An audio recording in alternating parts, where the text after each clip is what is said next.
আল্লাহ তাআলা তার খাস মেহরবানিতে প্রচণ্ড প্রাকৃতিক প্রতিকূলতা, অব্যাহত বর্ষণ এবং রাস্তাঘাটের প্রতিকূল পরিস্থিতিতেও আল্লাহ সুবহানাহু ওয়া তাআলা যথাসময়েই আমাদেরকে আজকে মসজিদে হাজির হবার তৌফিক দিয়েছেন, সৌভাগ্য দান করেছেন। আমরা সবাই পড়ি আলহামদুলিল্লাহ। সম্মানিত মুসল্লিগণ, আমরা আজকে এমন এক সময়ে জুমার সালাত আদায়ের উদ্দেশ্যে এখানে সমবেত হয়েছি, যখন চট্টগ্রাম মহানগরী সহ পুরো দক্ষিণ চট্টগ্রামের বহু এলাকা আজকে ভয়াবহ বন্যায় বিপর্যস্ত। বিগত কয়েকদিনের টানা বৃষ্টি প্রচণ্ড বন্যার সৃষ্টি করেছে। নদী নালা সব আজকে একাকার হয়ে গিয়েছে। অনেক মানুষ আজকে ঘরবাড়ি হারিয়েছেন। আমাদের ফসলের ক্ষতি হয়েছে ব্যাপক। বীজতলাগুলো সব নষ্ট হয়ে গিয়েছে। যাদের বিভিন্ন প্রজেক্টের মাছ, পুকুরের মাছ সবগুলো আজকে বিলীন হয়ে গিয়েছে। অনেক গবাদি পশু, হাঁস মুরগি এগুলো পর্যন্ত মারা পড়েছে। অনেক পরিবারে এখন পানিবন্দী, তারা খাবার পাচ্ছে না, বিশুদ্ধ পানির অভাব এবং ওষুধপত্রের চরম সংকট।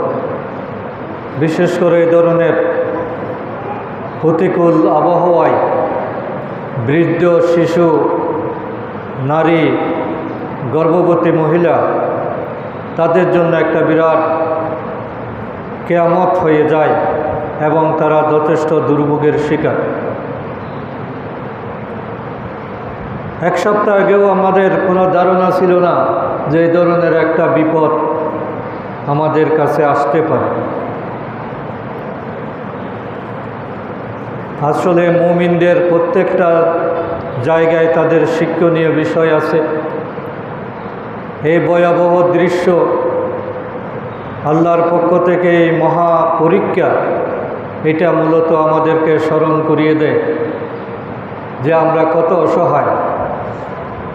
আমরা নিজেদেরকে যতই উন্নত মনে করি, শক্তিশালী মনে করি না কেন, আল্লাহ তাআলার হুকুমের সামনে আমরা নিতান্তই অসহায় এবং দুর্বল। যে পানি আমাদের জন্য রহমতের কারণ, জীবন ধারণের কারণ, আমাদের সমস্ত জীবনের উৎস যেগুলো পানি, আল্লাহ যদি চান সেই পানিটাই আমাদের শত্রু হয়ে যায়। যে পানির অভাবে মানুষ মারা যায়, আবার সেই পানিতে ডুবেই মানুষের জীবন শেষ হয়। আল্লাহ তাআলা এই কথাটাই তিনি এভাবে তুলে ধরছেন, ওয়াল্লাযী নাযালা মিনাস সামাই মাআম বিকদর। আল্লাহ বলছেন যে তিনি সে আল্লাহ যিনি তার আকাশ থেকে পরিমিত পরিমাণে পানি বর্ষণ করেন। আল্লাহ যদি পরিমাণ ঠিকমতো না রাখেন, এটা যদি বেড়ে যায়, কমে যায়, তাহলে কোনো কিছুই আমাদের উপকার আসে না। এই জন্য আল্লাহ বলছেন, যিনি পরিমাণ মতো দিতে পারেন, যিনি পানি বর্ষণ করতে পারেন, তিনি হচ্ছেন তোমাদের রব। এবং তিনি এই পরিমাণ মতো পানি বর্ষণ করার মাধ্যমে ফানশারনা বিহি বালদাতাম মাইতা, তিনি মৃত যে ভূভাগ সেগুলোকে তিনি পুনরুজ্জীবিত করেন, সঞ্জীবিত করেন। যেখানে প্রাণের কোনো অস্তিত্ব ছিল না, গাছপালার কোনো অস্তিত্ব ছিল না, তরুলতার কোনো অস্তিত্ব ছিল না, আল্লাহ তাআলা বৃষ্টি বর্ষণের মাধ্যমে সেটাকে সুজলা সুফলা, শস্য শ্যামলা সজীব করে দেন। কাযালিকা তুখরাজুন, এবং তিনিই তোমাদেরকে এভাবে কাল কিয়ামতের ময়দানে বের করে আনবেন। যেভাবে মৃত ভূমি থেকে গাছ বের করা হয়, কিয়ামতের ময়দানে আল্লাহ তাআলা তোমাদেরকে এভাবে কবর থেকে বের করে তুলে আনবেন। সুতরাং আমাদের প্রত্যেকটি জায়গায় আমাদের হলো শিক্ষার বিষয় এবং আত্মসমালোচনার বিষয়। আল্লাহ তাআলা যে বৃষ্টিকে আমাদের জন্য রহমত করেছেন, সেই বৃষ্টি যাতে আমাদের জন্য দুর্ভোগের কারণ না হয়, তার জন্য যে কোনো বিপদে আমাদের করণীয় কি, এ সম্পর্কে আমরা চিন্তা করা দরকার। আত্মসমালোচনার একটি বিষয় হিসেবে এটাকে গ্রহণ করা। যেমন বিপদ আপদ যখন আসে, তখন মুমিনদের দৃষ্টিভঙ্গি আর সাধারণ মানুষের দৃষ্টিভঙ্গির মধ্যে পার্থক্য থাকে। কারণ মুমিন মনে করে যা কিছু হয় আল্লাহর পক্ষ থেকেই হয়, এবং আল্লাহ অনেক সময় আমাদের পরীক্ষা স্বরূপ বিভিন্ন মুসিবতের সম্মুখীন করেন। আল্লাহ তাআলা বলছেন, ওয়ালানাবলুওয়ান্নাকুম বিশাইইম মিনাল খাউফি ওয়াল জু'i ওয়া নাকসিম মিনাল আমওয়ালি ওয়াল আনফুসি ওয়াস সামারাত ওয়া বাশশিরিস সাবিরিন। আল্লাহ বলছেন, নিশ্চয় নিশ্চয় আমি তোমাদেরকে পরীক্ষা করব।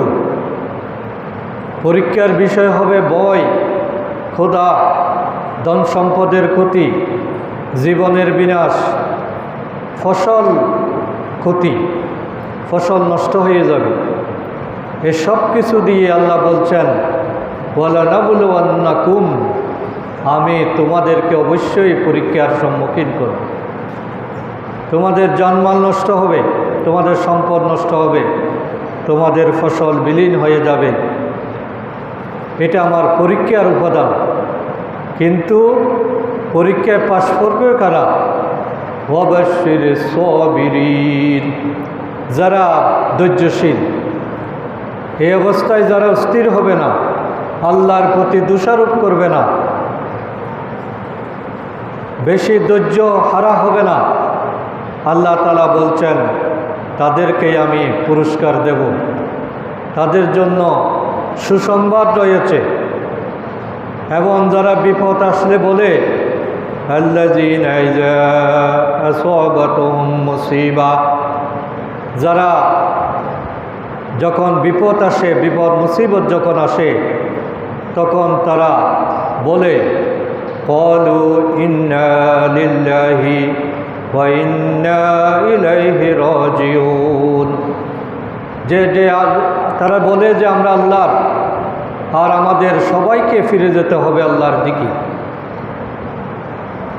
এই কথাটা শুধু আমরা মানুষ মারা গেলে পড়ি, কিন্তু আসলে এটা যে কোনো বিপদের মুহূর্তে আমাদেরকে ফিরে যেতে হবে আল্লাহর দিকে।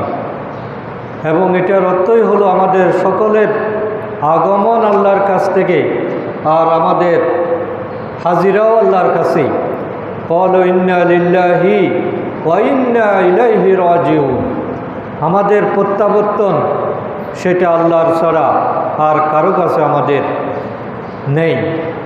এই জন্য যে কোনো বিপদে আমরা ধৈর্য ধারণ করব, আল্লাহর কাছে সাহায্য চাইব। আল্লাহর সবচেয়ে প্রিয় বান্দা নবীদের জীবনে অসংখ্য পরীক্ষা এসেছে। যেমন হযরত নূহ আলাইহিস সালামের মহাপ্লাবনের কথা আমরা জানি, যে প্রায় 1 মাসের অধিক গোটা পৃথিবী পানিতে নিমজ্জিত ছিল। সামান্য দাঁড়ানোর জায়গা পর্যন্ত ছিল না, পানি আর পানি। সে অথই পানি দিয়ে আল্লাহ তাআলা নূহ আলাইহিস সালামের উম্মতদেরকে পরীক্ষা করেছেন। যারা তার কথা শুনেছে তারা নৌকাতে আরোহণ করেছে, আর যারা শুনতে পারে নাই, বিরোধিতা করেছে, তারা সবাই সে মহাপ্লাবনে নিঃশেষ হয়ে গিয়েছে। হযরত আইয়ুব আলাইহিস সালামকে আল্লাহ তাআলা দীর্ঘ রোগ দিয়েছিলেন। তার জীবনের একটা বিরাট অংশ তিনি অসংখ্য কষ্টকর রোগে তিনি আক্রান্ত ছিলেন, কিন্তু তিনি ধৈর্যহারা হননি। হযরত ইব্রাহিম আলাইহিস সালামের জীবনে অসংখ্য পরীক্ষা এসেছে, এমনকি তাকে আগুনে পর্যন্ত নিক্ষেপ করা হয়েছে। এরপরও তিনি আল্লাহর প্রতি নির্ভরতা হারাননি।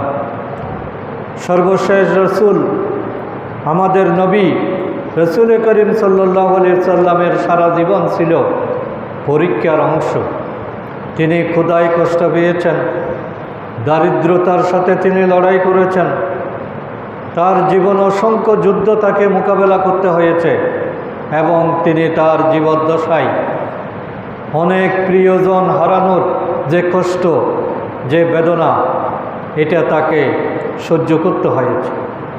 অতএব সকল পরীক্ষা আল্লাহর অপছন্দের নিদর্শন নয়, বরং অনেক সময় এটা ঈমানকে পরিশুদ্ধ করার মাধ্যম।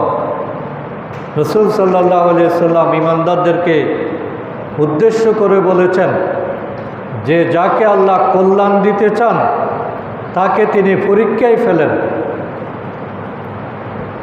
কোনো টিচার যদি ছাত্রকে প্রমোশন দিতে চান তাহলে তার থেকে পরীক্ষা নেন। তদ্রূপ আল্লাহ তাআলা যদি কোনো বান্দার তরক্কি কামনা করেন তাহলে তাকে কষ্টের মধ্যে নিক্ষেপ করেন। সুতরাং আমরা যাতে কখনো এটা ধরে না নিই যে এটা গজবের কারণ এবং এটার জন্য কাউকে যাতে আমরা দোষারোপ না করি। অনেক সময় কল্যাণের কারণে আল্লাহ তাআলা আমাদের দুনিয়াবি ক্ষতির মুখোমুখি করতে পারে। এই অবস্থায় আমাদের করণীয় হলো গুনাহ থেকে ফিরে আসা।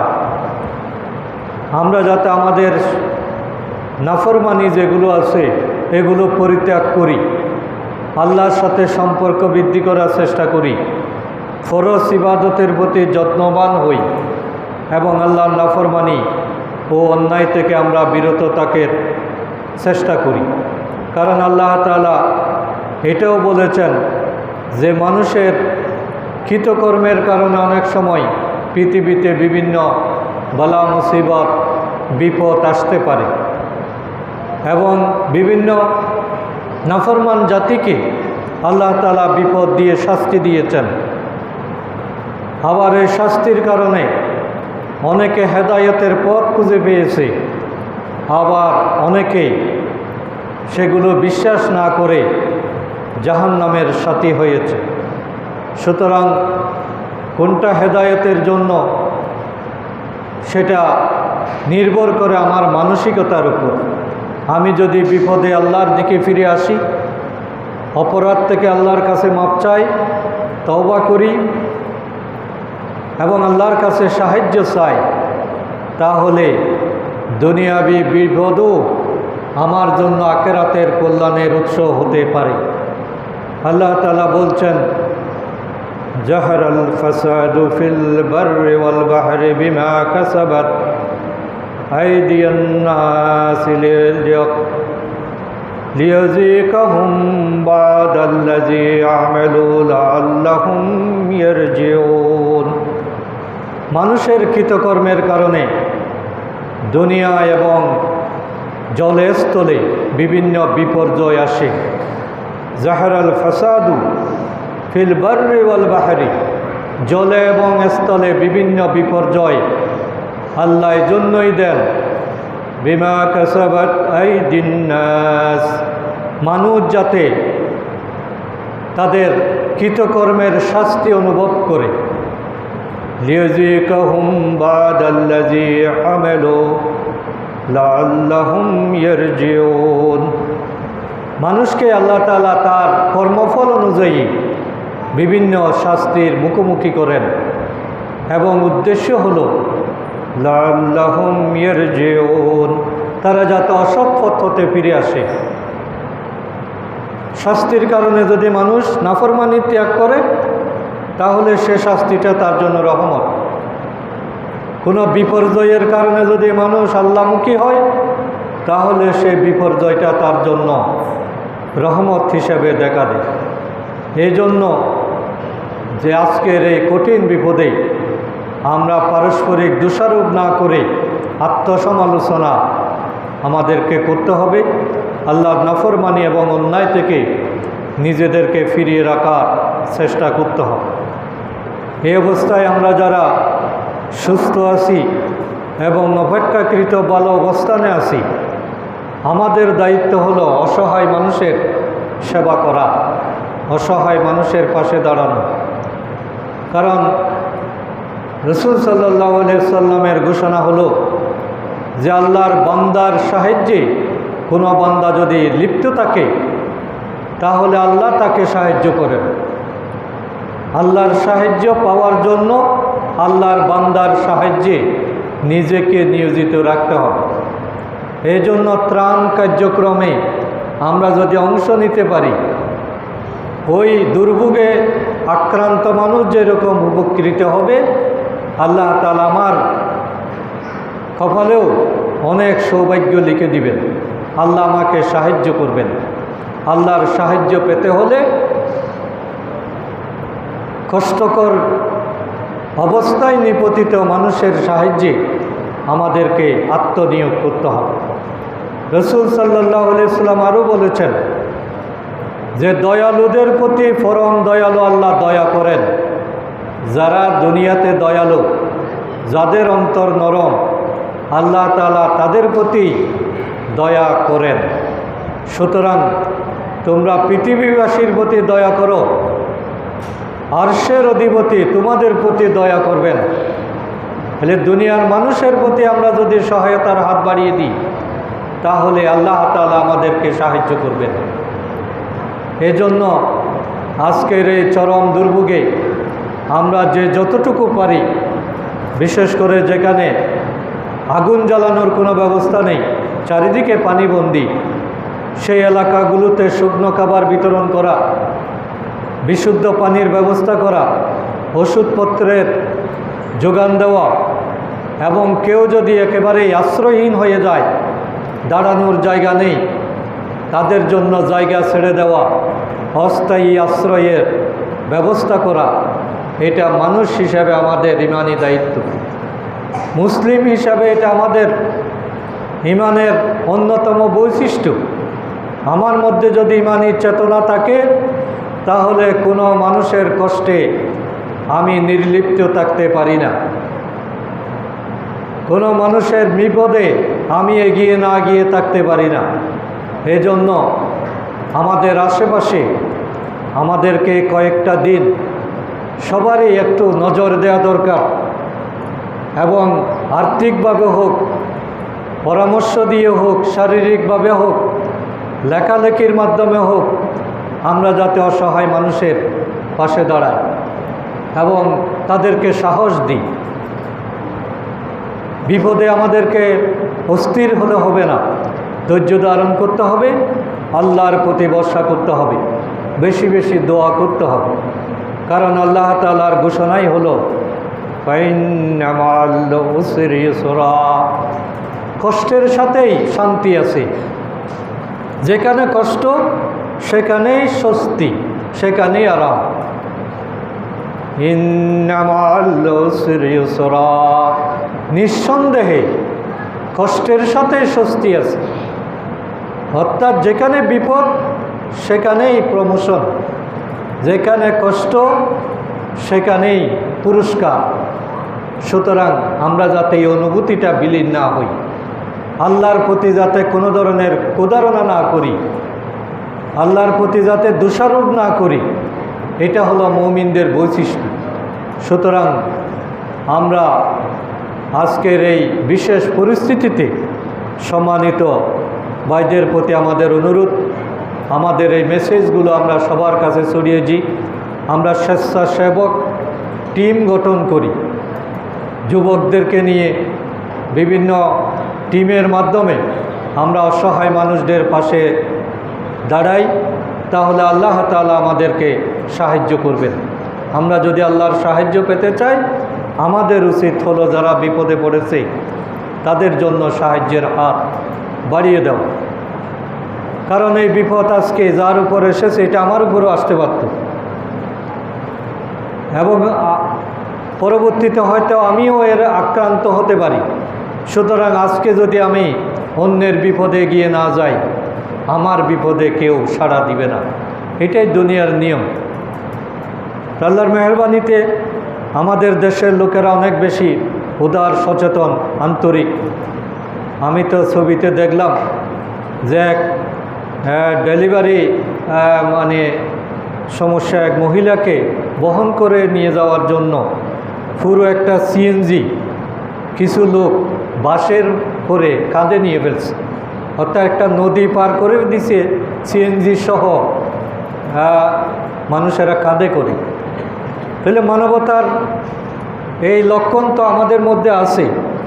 সুতরাং আমরা একটু পরিকল্পিতভাবে এই কাজগুলো করার চেষ্টা করি, এবং যেই কারণে বিপর্যয়গুলো আসে, বিশেষ করে এখানে আল্লাহ তাআলার পক্ষ থেকে দেওয়া বিপদের চেয়ে আমরা নিজেরাই কিন্তু অনেক বিপদ টেনে এনেছি। এই যে আজকে জলাবদ্ধতা, পানি যাওয়ার কোনো রাস্তা আমরা রাখি নাই।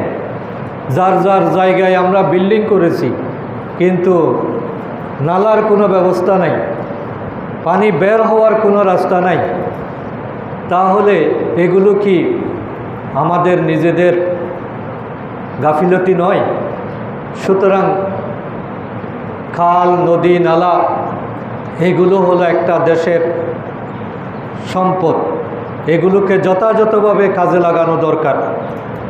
কিন্তু আজকে আমরা নিজেদের স্বার্থের প্রতি বেশি গুরুত্ব দিতে গিয়ে কিছু ম্যানমেড বিপর্যয় আমরা টেনে এনেছি। এজন্য আমাদের সচেতন হওয়া দরকার। বিল্ডিং কোডগুলো মেনে চলা দরকার। একটা বিল্ডিং কিভাবে তৈরি হবে এটা কিন্তু সরকারি অনেক নীতিমালা আছে।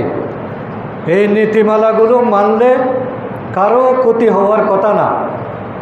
ওখানে নালার কথা আছে, ওখানে স্পেস রাখার কথা আছে, ওখানে গাছপালা রোপণের কথা আছে, কিন্তু এগুলো আমরা কোনো কিছুই মানি না। ঘুষ দিয়ে আমরা আমাদের সুবিধাটা নিয়ে নিই। কিন্তু আমার একটা বিল্ডিংয়ের কারণে, আমার একটা অব্যবস্থাপনার কারণে একজন আল্লাহর বান্দা যদি কষ্ট পায়, একজন অসহায় মানুষের যদি ঘর ভেঙে যায় আমার কারণে, একজন মানুষের চলাচলের যদি আমি সমস্যা সৃষ্টি করি, বিশ্বাস করুন শত ইবাদত দিয়েও আল্লাহর কাছে আমরা পার পেতে পারবো না। কারণ হক্কুল্লাহ হক্কুল ইবাদ, হক্কুল্লাহর চেয়ে হক্কুল ইবাদ বেশি গুরুত্বপূর্ণ। আল্লাহ তাআলা যেখানেই আকিমুস সালাত বলেছেন, সাথে সাথে ওয়াতুজ যাকাত বলেছেন। আকিমুস সালাত হলো হক্কুল্লাহ, আল্লাহর ইবাদত, আর ওয়াতুজ যাকাত হলো মানুষের হক। সুতরাং আমরা যাতে সাময়িক লাভের দিকে বেশি মনোযোগী না হই। আমি যদি একটা সুন্দর সিস্টেম ফলো করি, এই যে একটা বিল্ডিংয়ের সামনে সামান্য জায়গা রাখা, 2-1 ফুট খালি রাখলে আমার কি আসে যায়? বিশাল জায়গা পড়ে আছে, কিন্তু 1 ফুট ছাড়বে না। অথচ আমি যদি ওখানে 1 ফুট 2 ফুট খালি রাখি, জায়গাটা যদি একটু স্পেসটা বড় হয়, ওখানে তো আর কেউ এসে বিল্ডিং বানবে না। ওইটা তো ব্যবহার আমিই করব। আমার গাড়ি ওখানে পার্কিং করবে, আমার গাড়িটাই ওখান থেকে ফিরবে। সুতরাং আমরা এই সামান্য উদারতাটুকু দেখাতে পারি না। এটা নিয়ে খুনোখুনি হচ্ছে, ঝগড়াঝাটি হচ্ছে, বিভিন্ন মামলা মোকদ্দমা হচ্ছে, কিন্তু আমরা আমাদের মানুষের উপকার কিভাবে হবে, সার্বজনীন স্বার্থ কিভাবে রক্ষা হবে, এটা আমরা চিন্তা করি না। সবাই নিঃস্বার্থ চিন্তা করলে সবার স্বার্থ পূর্ণ হয়। আর সবাই যদি অপরের কল্যাণের দিকে খেয়াল রাখে, তাহলে সবাই উপকৃত হয়। নিজে পেতে চাইলে সবাই হারায়, আর সবাই দিতে চাইলে সবার ভাগে এসে যায়। এই জন্য অধিকার রাত্রের চেয়ে কর্তব্য পালন এটা হলো আমাদের জন্য বেশি জরুরি। আল্লাহ তাআলা আমাদের সকলকে এই মৌলিক নীতিমালাগুলো, বিশেষ করে মানুষের উপকার করার যে মানসিকতা, যেটি ইমানদারদের সবচেয়ে গুরুত্বপূর্ণ বৈশিষ্ট্য, এই ক্ষেত্রে যাতে আমরা সচেতন হই, আমরা মানুষের অন্তরপক্ষে আমার দ্বারা যাতে কে ক্ষতিগ্রস্ত না হয় এই চেষ্টাটা যাতে আমরা করি। আমি আমার ধারাবাহিক আলোচনা সূরা আল ফালাক থেকে কয়েকটা জুমায় আমরা কথা বলছিলাম। 3 নম্বর আয়াতে এসে আমরা আল্লাহর কাছে আশ্রয় চাওয়ার জন্য প্রথম আয়াতে আমরা বলেছি কুল আউযু বিরাব্বিল ফালাক। আমরা বলছি, হে রাসূল আপনি বলে দিন যে আমরা আশ্রয় চাই ভোরের প্রভুর নিকট, মিন শাররি মা খালাক। আমরা আশ্রয় চাই সকল সৃষ্টির অনিষ্ট থেকে। এই যে পানি একটা আল্লাহর সৃষ্টি, কিন্তু সেই পানির কারণে আজকে আমরা কষ্ট পাচ্ছি, মারা যাচ্ছি। তাহলে এই পানিটা যাতে আমাদের উপকার আসে, এই জন্য সকল সৃষ্টির অনিষ্ট থেকে আমরা আল্লাহর কাছে আশ্রয় চাই।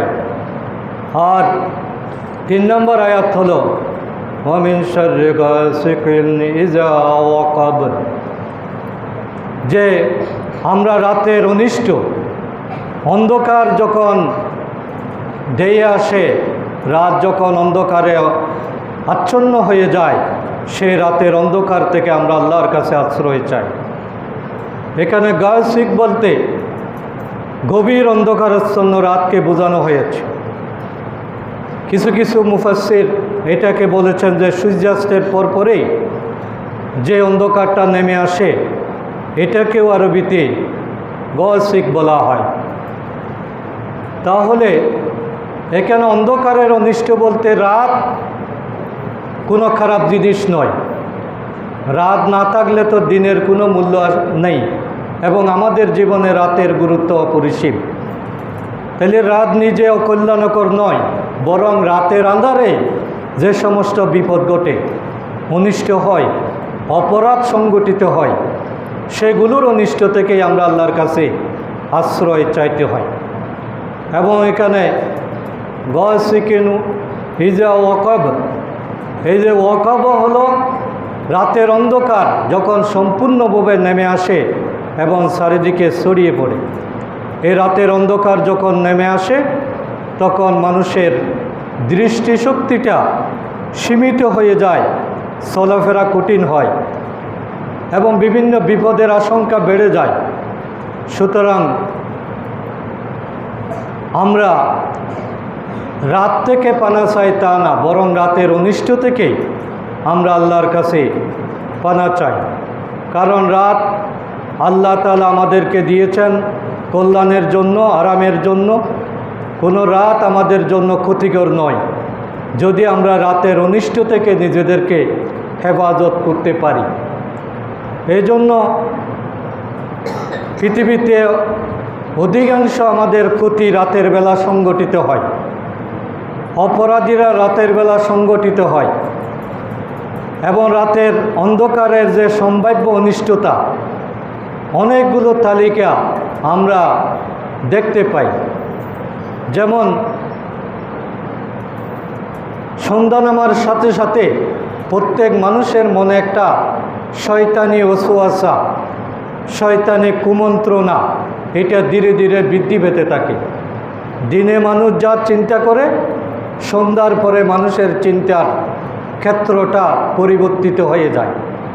তার মানে এখানে শয়তান তার অন্তরের মধ্যে ওয়াসওয়াসা দিতে থাকে যে তুমি অপরাধ করো, তুমি অশ্লীল ভিডিও দেখো, তুমি অমুকের ক্ষতি করার চেষ্টা করো, তুমি জাদুটুনা করো। এইভাবে বিভিন্ন অপরাধের সাথে মানুষকে উস্কানি দিতে থাকে। রাত যখন শুরু হয়, চোর, ডাকাত, সন্ত্রাসী যারা আছে তারা সক্রিয় হয়, তারা এই রাতের সুযোগটাকে গ্রহণ করতে চায়। রাতের বেলা অধিকাংশ বিষাক্ত প্রাণী, হিংস্র জন্তু, হিংস্র পশু এগুলো রাতের বেলা আক্রমণ করে বেশি এবং তাদের ঝুঁকি বাড়ে।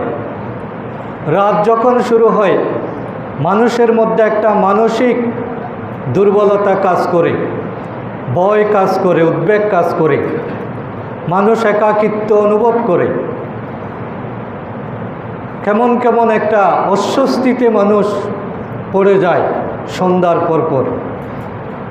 রাতের বেলা জাদু টোনা এবং অপকর্মে লিপ্ত যারা, তারা সবচেয়ে বেশি রাতকে ব্যবহার করে।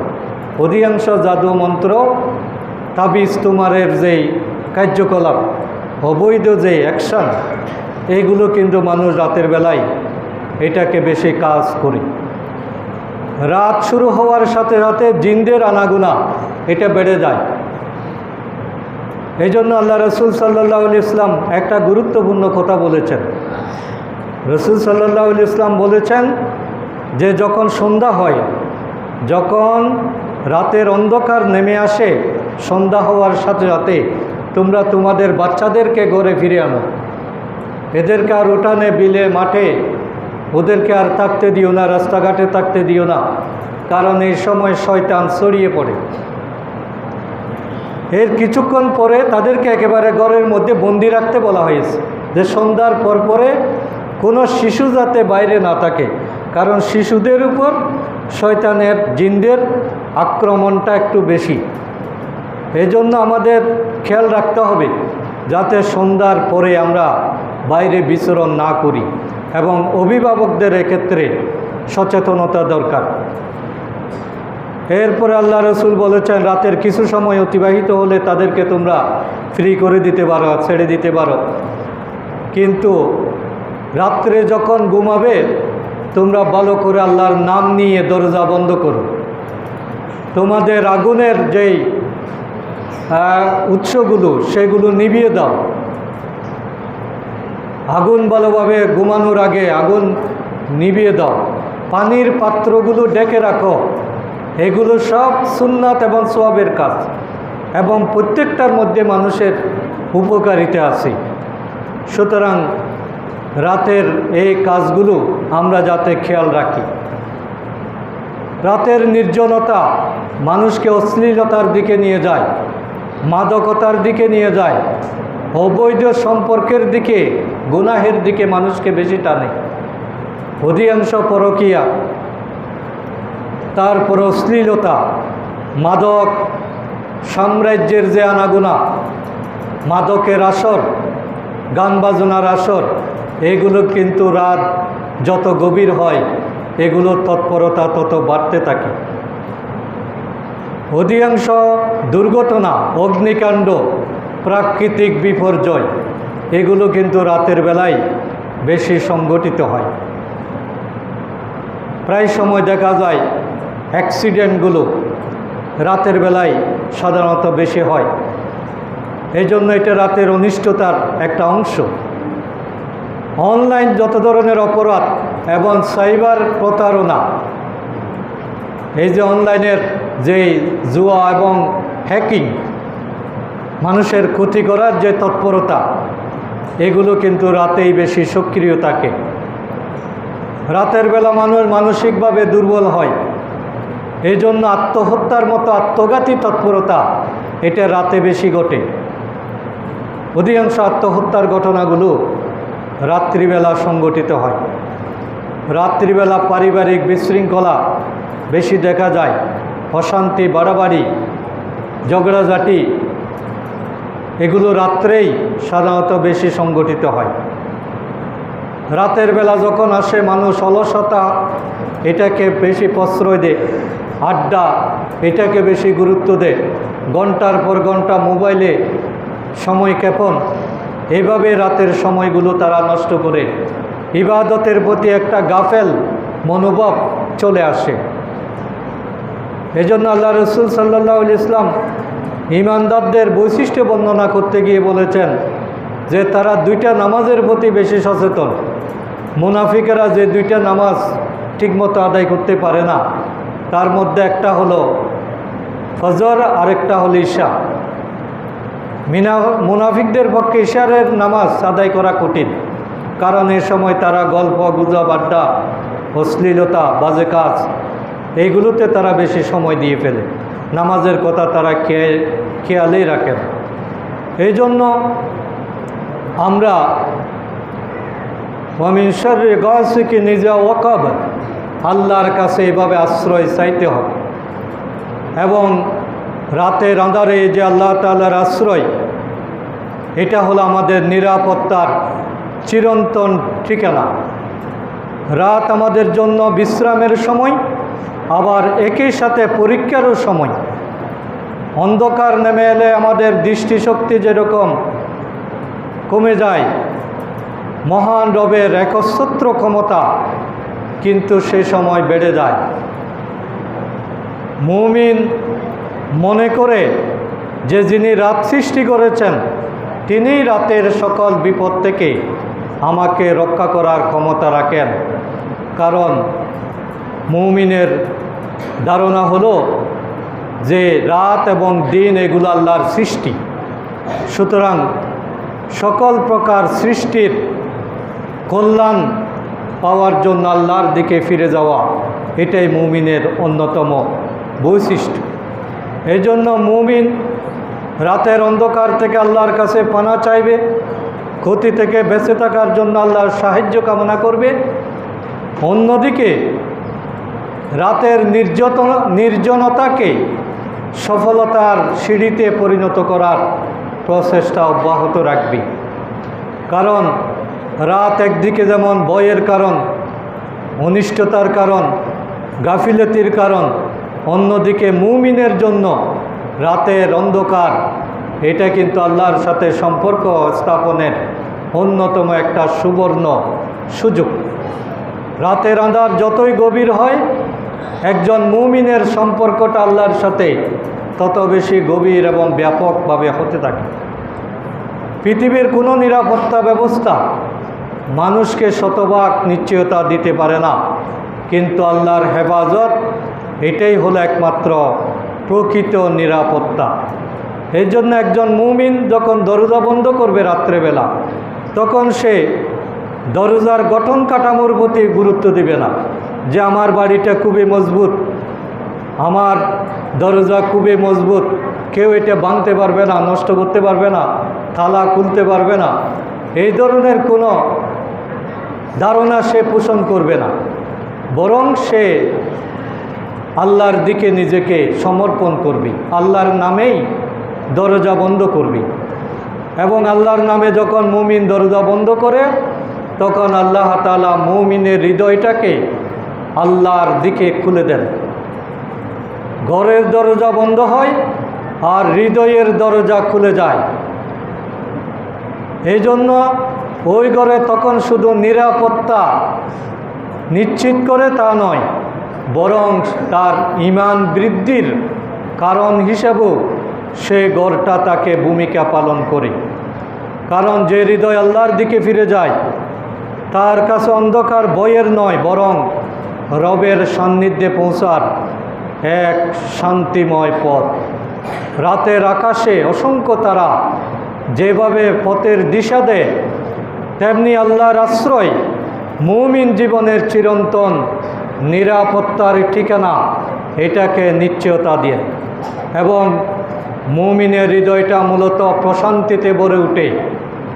দুনিয়ার সমস্ত ব্যস্ততা, কোলাহল, সমস্ত আয়োজন থেকে সে নিজেকে মুক্ত করে নেয়, আল্লাহর দিকে সে ফেরত আসে।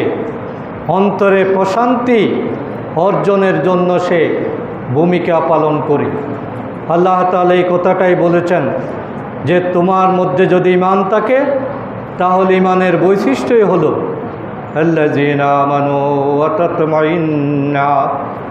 তাতমাইন্না কুলুবুহুম বিযিকরিল্লাহ।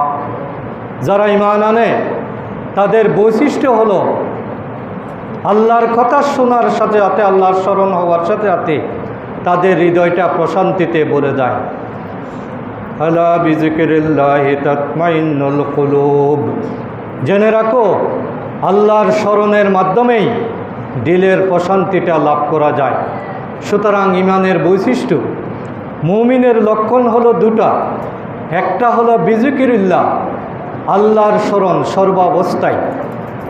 সর্বাবস্থায় আল্লাহর স্মরণ বলতে সে সবসময় জিকিরের মধ্যে থাকবে, দোয়া দরুদের মধ্যে থাকবে, আল্লাহর নাফরমানি থেকে দূরে থাকবে, আল্লাহর সন্তোষ অর্জনকে একমাত্র গুরুত্ব দিবে, কারো কোনো ধরনের ক্ষতির চিন্তা করবে না।